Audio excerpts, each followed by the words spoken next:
1400 বছর আগের ঘটনা। মদিনার এক নির্জন পাড়ায় বসবাস করতেন এক বৃদ্ধা বিধবা নারী। কারো সাথে মিশতেন না, কেউ তাকে দেখতে আসতো না। তিনি ছিলেন সম্পূর্ণ একাকী। একদিন হঠাৎ সেই নারী দরজায় কড়া নাড়ল এক অপরিচিত ব্যক্তি। দরজা খুলতেই দেখলেন এক সুদর্শন শান্ত স্বভাবের মানুষ দাঁড়িয়ে আছেন। তিনি নিজ হাতে খাবার নিয়ে এসেছেন এবং বললেন, মা, আপনি একা থাকেন শুনে এসেছি। আপনি যেন অভুক্ত না থাকেন। আমি প্রতিদিন আপনার জন্য খাবার নিয়ে আসবো ইনশাআল্লাহ।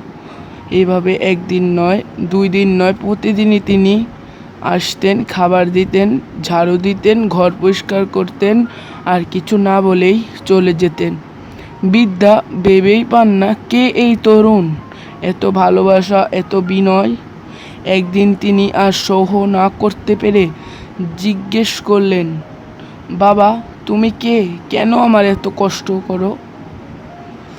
তখন সেই মহান মানুষ মৃদু হেসে বললেন, আমি মোহাম্মদ, আমি রাসূল। বৃদ্ধার চোখ থেকে টপ টপ করে পানি পড়তে লাগলো। সে রাসূলের নামে তিনি আগে নানান ভুল ধারণা পোষণ করতেন, আজ তিনি তার দয়া ও আচরণে মুগ্ধ হয়ে গেলেন। সেদিনই তিনি ইসলাম গ্রহণ করলেন। তো বন্ধুরা, এই হলেন আমাদের নবী হযরত মুহাম্মদ সাল্লাল্লাহু আলাইহি সাল্লাম, যার দয়া ছিল এমনকি তার শত্রুদের জন্য। তার জীবনের প্রতিটি অধ্যায় আমাদের জন্য শিক্ষা। তো এরকম ভিডিও পেতে আমাদের চ্যানেলটিকে সাবস্ক্রাইব করবেন ও নিজে সুস্থ রাখবেন ও 5 ওয়াক্ত নামাজ পড়বেন। দোয়া করি আপনার শরীর সুস্থ থাকবে ও আপনি ইসলামের শরীয়ত মেনে চলবেন ইনশাআল্লাহ।